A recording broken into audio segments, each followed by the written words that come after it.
اللہ اکبر اللہ اکبر۔ السلام علیکم ورحمۃ اللہ وبرکاتہ۔ الحمد للہ رب العالمین والصلاۃ والسلام علی رسولہ الکریم، اما بعد، عن عائشہ رضی اللہ تعالی عنہا قالت قلت یا رسول اللہ ارأیت ان علمت ای لیلۃ لیلۃ القدر ما اقول فیہا قال قولی اللہم انک عفو کریم تحب العفو فاعف عنی، او کما قال صلی اللہ علیہ وسلم۔ حضرت عائشہ رضی اللہ تعالی عنہا نبی کریم صلی اللہ علیہ وسلم سے عرض کرتی ہیں، اے اللہ کے رسول، اگر مجھے معلوم ہو جائے کہ لیلۃ القدر کون سی رات ہے تو میں ما اقول فیہا، میں اس میں کون سی دعا مانگوں۔ نبی کریم صلی اللہ علیہ وسلم نے حضرت عائشہ رضی اللہ تعالی عنہا کو ایک دعا تعلیم میں فرمائی، اور وہ امت کے لیے بھی دعا بن گئی۔ حضرت عائشہ نے سوال پوچھا اور امت کے پر احسان کیا، اور امت اس دعا کو رمضان مبارک کے آخری عشرے کی طاق راتوں میں کثرت سے مانگے۔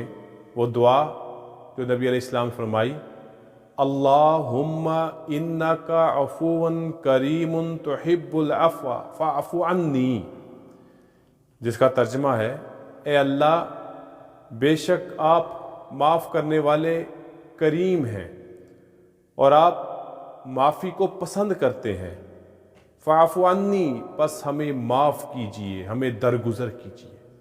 تو یہ ایک چھوٹی سی دعا ہے جو لیلۃ القدر میں اپنا وظیفہ بنا لیا جائے، اللہ سے بخشش کا وظیفہ۔ اے اللہ، میں تجھ سے مغفرت کی دعا کرتا ہوں۔ ایک تو یہ حدیث مبارکہ ہو گئی۔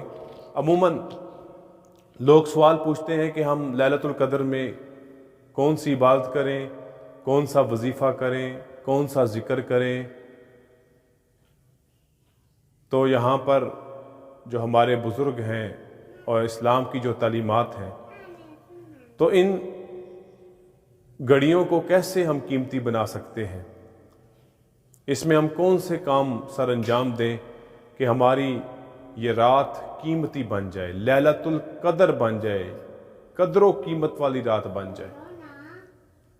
تو اس میں سب سے پہلے اللہ کا ذکر کیا جائے، اور افضل الذکر لا الہ الا اللہ، افضل ترین ذکر ہے وہ لا الہ الا اللہ ہے۔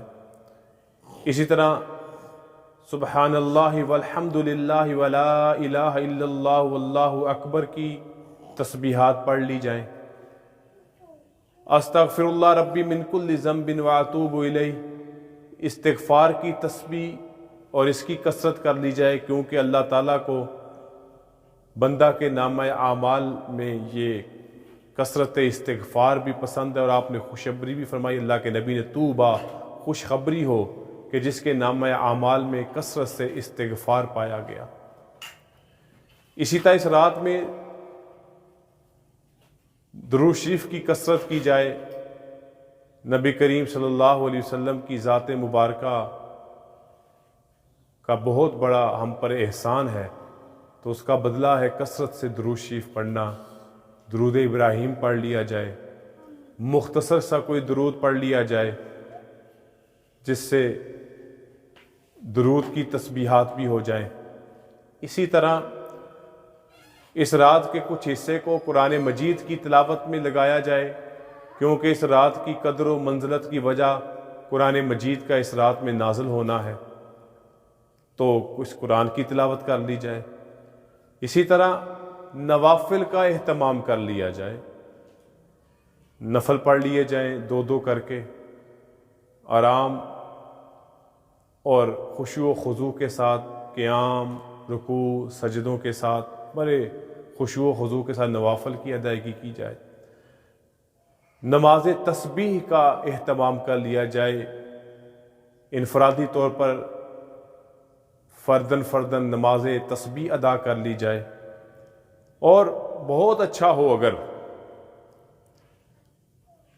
کہ اس رات کو آپ نے عبادت کے لیے مختص کیا ہے، بالغ ہونے کے بعد اگر آپ کے علم میں ہے اور آپ کے حساب میں ہے کہ آپ کی قضا نمازیں رہتی ہیں، دیکھیں یہ فرض ہے نماز پڑھنا، ہم نوافل تو پڑھتے رہے مگر فرض کی ادائیگی پوری نہ ہو تو یقیناً اللہ تعالیٰ اس پر ہم سے پوچھ کریں گے۔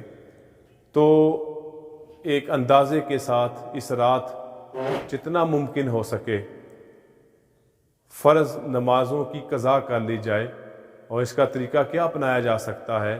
فرائض ادا کیے جائیں، 2 فجر کے پڑھ لیے، پھر 4 ظہر کے پڑھ لیے، 4 عصر کے پڑھ لیے، 3 مغرب کے پڑھ لیے، پھر عشاء کے 4 فرض اور 3 وتر پڑھ لیے، ایک دن کی نماز قضا مکمل ہوئی۔ پھر اسی طرح جتنی بھی اللہ توفیق دے دے قضا نماز کا اہتمام کر لیا جائے۔ اگر ہمارے خیال میں بالغ ہونے کے بعد ہم سے نمازیں چھوٹی ہیں تو اس کی قضا کا اہتمام بھی اس رات میں بہت مفید رہے گا۔ تو الغرض یہ چند چیزیں ہیں جو اس رات کو اللہ کی عبادت میں کی جا سکتی ہیں۔ اور ایک بڑی اہم بات، حتی الامکان کوشش کی جائے کہ نماز عشاء اور نماز فجر باجماعت ادا کی جائے، کیونکہ نبی کریم صلی اللہ علیہ وسلم کی ایک حدیث مبارکہ کا مفہوم ہے کہ اگر نماز عشاء جماعت کے ساتھ پڑھی جائے تو آدھی رات عبادت کا ثواب ملتا ہے، اور اگر فجر کی پڑھ لی جائے تو باقی آدھی رات بھی عبادت کا ثواب مل جاتا ہے۔ اگر تھوڑا بہت اس رات میں آرام بھی کرنا پڑے تو کوئی مذائقہ نہیں ہے، اور اگر آپ لیٹیں آرام کرنے کے لیے تو اس وقت بھی تسبیحات کی جائیں، اور اگر اس میں کوئی گھنٹہ 1.5 گھنٹہ نیند بھی ہو جائے گی تو آپ جب تسبیحات کرتے ہوئے سوئیں گے تو آپ کا سونا بھی ذکر الہی میں شمار ہوگا۔ تو یہ چند چیزیں ہیں، ان چیزوں میں پڑھنا، کوئی خاص وظیفہ ہو، کوئی خاص عمل ہو، بھئی جو بھی اللہ تعالیٰ اس رات کو توفیق عطا فرما دے اس عمل کو سر انجام دے دینا چاہیے، جس طرح کہ میں نے تفصیل کے ساتھ ان امور کی طرف توجہ دلائی ہے۔ تو یہ شب قدر ہے، اور اس رات فرشتے اترتے ہیں، اور وہ اس لیے اللہ کے حکم سے اتارے جاتے ہیں کہ انہوں نے کہا تھا جب اللہ نے انسان کی تخلیق کا ارادہ فرمایا تھا کہ اے اللہ ہم ہیں، تیری تسبیح بھی کرتے ہیں، تیری تعریف بھی کرتے ہیں، تیری حمد بھی کرتے ہیں، تو کیا ضرورت ہے؟ تو اللہ نے فرمایا تھا جو میں جانتا ہوں وہ تم نہیں جانتے۔ تو اللہ تعالیٰ اب دنیا میں ان کو اتار کے یہ دکھانا چاہ رہے ہیں کہ تمہارے اندر تو گناہ کی صلاحیت ہی نہیں ہے۔ دیکھو اس انسان کے اندر دونوں طرح کی صلاحیتیں ہیں، ثواب کی بھی اور گناہ کی بھی، اور یہ بندہ آج کی رات اپنے آپ کو گناہ سے روک کر ثواب کمانے میں لگا ہوا ہے۔ دیکھو جو میں جانتا تھا وہ تمہیں معلوم نہیں تھا۔ اللہ تعالیٰ ان راتوں کو قیمتی بنانے کی توفیق عطا فرمائے۔ وآخر دعوانا الحمد للہ رب العالمین، والسلام علیکم ورحمۃ اللہ وبرکاتہ۔